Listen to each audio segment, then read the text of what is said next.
প্রভুর আপাদ মস্তক মাথা হতে চরণের পদ্ম পর্যন্ত বললেন প্রেমের সিন্ধু। যে প্রেমের জন্য মা, দেখুন মা পদের কত সুন্দর সুন্দর ব্যাখ্যা, তাই না? প্রত্যেকটি পদ ধরে যদি প্রত্যেকটি আসরে যদি আলোচনা করা যায়, চমৎকার চমৎকার কথা বললেন। দেখো প্রেম ও সিন্ধু অবতার, মহাপ্রভুকে বলা হলো প্রেমের সিন্ধু। সিন্ধু মানে বিশাল সমুদ্র, প্রেমের সিন্ধু বলা হলো।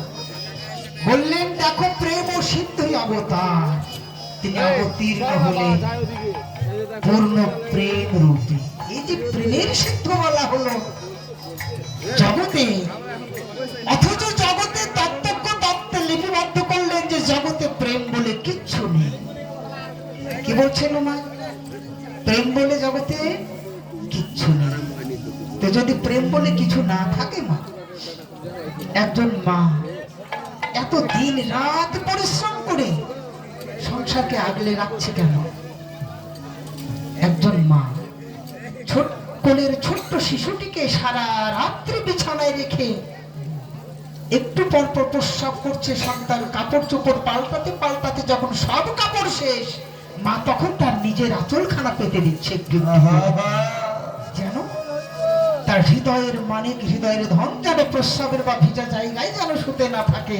এবার মা একটু একটু করে কাপড় দিতে দিতে যখন কাপড়খানা শেষ, মা তখন সেই ভেজা জায়গায় শুয়ে থেকে সেই বুকের মানিককে বুকের উপরে রেখে সারা রাত্রি জেগে থাকে। তত্ত্বজ্ঞ বললেন এটা কি প্রেম নয়? একজন বাবা যে দিন রাত্রি হাড় ভাঙা পরিশ্রম করে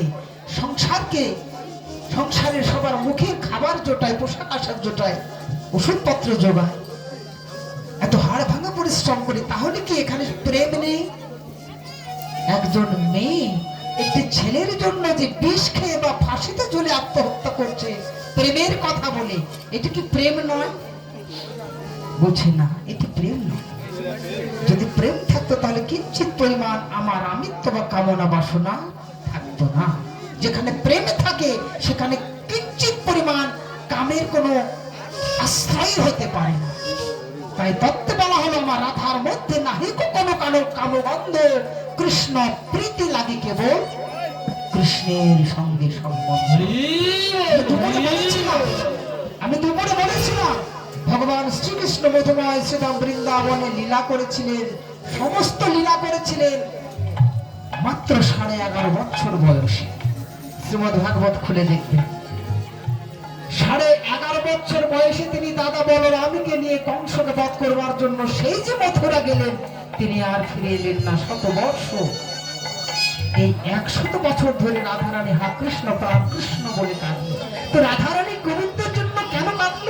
অনেকেই বলবে আয়ানের স্ত্রী, সে কেন গোবিন্দ কৃষ্ণের জন্য কাঁদবে?